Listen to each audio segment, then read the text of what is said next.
At exactly 12:17 a.m., the phone rang. Detective Aaron Cole stared at the screen, already knowing this call would change everything.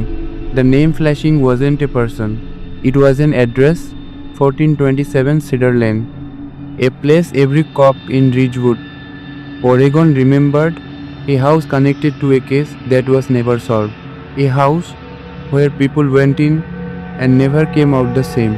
Aaron answered the phone. What he heard next made his blood run cold. Ridgewood was the kind of town where nothing big ever happened. Quiet streets, friendly neighbors, kids riding bikes until sunset. The kind of place people trusted. That trust shattered 5 years ago. Back then, a family of 4 vanished from 1427 Cedar Lane. No signs of struggle, no blood, no forced entry. Dinner still warm on the table, cars still in the driveway. They were never found. The house was sealed. The case went cold until tonight. Detective Cole, the dispatcher said, her voice shaking. We got a 911 call from Cedar Lane. Aaron sat up straight. That house is abandoned. I know, she replied. That's the problem. The call had lasted 12 seconds. No words, just breathing, slow, heavy, and then a whisper. He's back. Aaron grabbed his jacket and headed out into the cold night. Rain soaked the empty roads as he drove towards Cedar Lane, memories flooding back. He was a rookie when the family disappeared. He remembered standing inside that house, feeling watched, like the walls were listening. When he arrived, red and blue lights painted the street. Officers stood silent, uneasy. Anything? Aaron asked. Officer Martinez shook his head. Front door was locked, no signs of entry. But the lights were on. Aaron frowned. They cut the power years ago. The front door creaked open easily. Inside the air smelled stale. Dust covered the furniture, except for one spot, the dining table. 4 plates were neatly set. Fresh food, still warm. Aaron felt his stomach tighten. This is impossible, Martinez whispered. Then they heard it. Footsteps upstairs. Slow, deliberate. Aaron drew his gun. Police, show yourself. The footsteps stopped. A door opened, and the man's voice calmly said, You shouldn't have come back, detective. Aaron froze, because he recognized that voice. It belonged to a man who was officially declared dead 3 years ago. Slash, dash. Aaron's heart pounded as the voice echoed down the stairs. You shouldn't have come back, detective, Martinez whispered. You know him? Aaron nodded slowly. Yeah, and that's not possible. Nimonde. 3 years ago, Evan Holloway died in a house fire 2 towns over. Dental records confirmed it. Case closed. Evan Holloway was gone. Yet the voice upstairs was his. Evan, Aaron called out, keeping his gun raised. If this is some kind of trick, walk down slowly with your hands up. If this is some kind of trick. Silence. Then the footsteps resumed. Slow, calm, confident. A man appeared at the top of the stairs. Tall, thin, same sharp jawline, same cold eyes.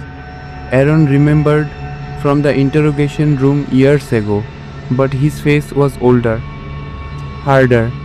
You look disappointed, Evan said, smiling faintly. Martinez hissed. How is this guy alive? Evan glanced at him. Still asking the wrong questions, officer. Decide ha masomedium. Before Aaron could react, the lights shut off. Complete darkness. A loud crash echoed through the house. Martinez shouted. Aaron felt someone rush past him, brushing his shoulder. By the time backup arrived and the lights flickered back on, Even hallway was gone. No broken windows, no open doors. Just one thing left behind. A photograph on the dining table. It showed the missing family from 5 years ago. Smiling, alive. Smiling on may be alive. On the back, written in black ink. They never left. The truth begins to surface. The next morning, Aaron sat in the evidence room, staring at the photo. The family's faces were relaxed, unaware of what was coming. Captain Reynolds stood across from him. "You sure it was Holloway?" "I'd swear on it," Aaron said. Same voice, same eyes. Reynolds sighed. "Holloway was our prime suspect in the Cedar Lane disappearance, but we never had proof. And then he died," Aaron said. "Too convenient." They reopened every file connected to Evan Holloway. What they found was disturbing. Evan had worked as a home security consultant. He had keys, access codes, floor plans. He knew how to enter houses without leaving a trace, including the house on Cedar Lane. But there was more. 5 other disappearances. Different towns. Same pattern. Families vanished. Homes untouched. All tied to properties Evan had worked on. "He didn't kill them," Martinez said quietly. "He took them. He took them. He took them. He took them." Aaron nodded. "And he kept them somewhere." That night, Aaron returned to Cedar Lane alone. He didn't tell anyone. The house felt different. Cleaner. Lived in. Lived. Then he noticed something new. A faint draft near the basement wall. Aaron pressed his hand against the wooden paneling. It moved. Behind it was a narrow staircase leading down into darkness, and from below, he heard something that made his skin crawl. Children laughing. Aaron drew his flashlight and stepped onto the hidden staircase. Each step creaked softly, like the house was warning him to turn back. The air grew colder as he went down. Damp, heavy, the laughter stopped. At the bottom, the stairs opened into a long concrete corridor. Fluorescent lights flickered to life on their own.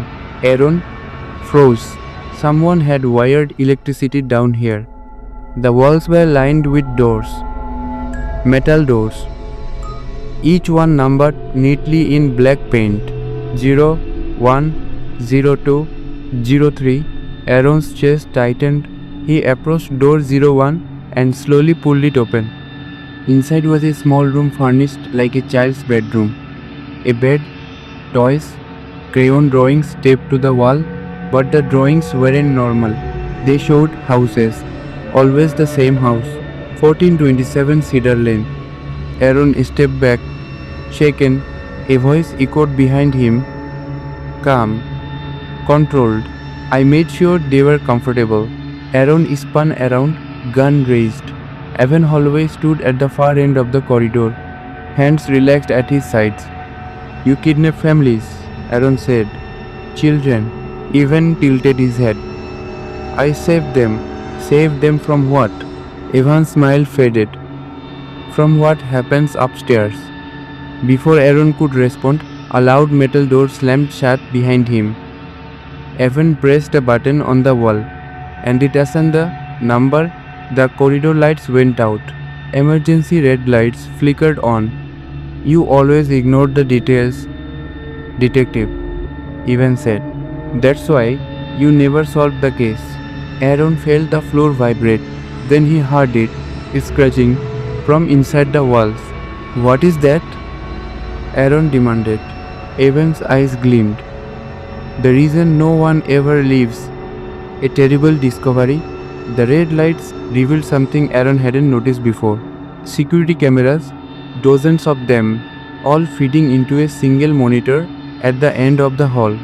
The screens showed the rooms, families sitting quietly, eating together, sleeping alive. "They're prisoners.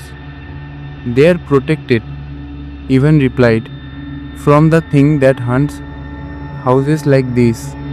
A deep, guttural sound echoed through the walls above them. The house groaned, even stepped closer. 5 years ago, I saw it take the Cedar Lane family. I built this place to stop it.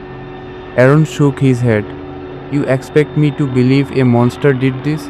Evan leaned in and whispered, then explained the bones in the attic. Aaron's blood ran cold. Bones were never found because no one had searched the attic. The scratching grew louder. Then came a scream, not from below, from upstairs. Evan's smile returned. It's awake. The scream from upstairs ended so suddenly that it felt unreal. Aaron and Evan stared at each other for a brief second, then ran. The stairs groaned beneath their feet as they rushed upward. The attic door stood open, slowly swinging back and forth. No one had touched it. Aaron climbed first, his flashlight cutting through the thick dust. The beam landed on the far wall, and his breath caught. Bones, they were lined carefully along the wall, arranged almost respectfully. Skulls, arms, small bones mixed with larger ones. These are the people who tried to leave, Evan said quietly. The house didn't let them. The attic floor creaked as if responding to his words. The walls bent slightly inward, like a chest pulling in a breath. Aaron felt dizzy. You brought families here knowing this would happen. Evan shook his head. No, I brought them here to protect them. If they stay, the house feeds slowly. If they leave, it hunts. The temperature dropped sharply. Frost formed along the wooden beams. Shadows stretched across the attic floor without any light source. Faces appeared in the walls, frozen in fear. Aaron recognized the missing family. They are trapped inside the house. Aaron whispered. Yes, Evan said. Alive in pieces? Aware? Always? A deep crack split the floor. From the darkness below, something rose. It wasn't solid, but it wasn't smoke either. It moved with intention. The house groaned loudly. Aaron raised his gun, hands shaking. This isn't real. Evan stepped in front of him. It is, and it ends tonight.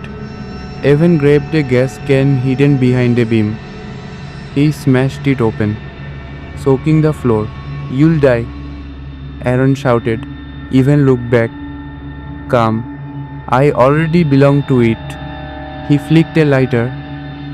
Fire roared upward. The attic collapsed as Aaron escaped down the ladder, the sound of the house screaming behind him. If this story kept you watching till the end, don't forget to like the video, subscribe to the channel, and comment below what you think really happened to the families. Because the scariest crimes aren't always committed by people,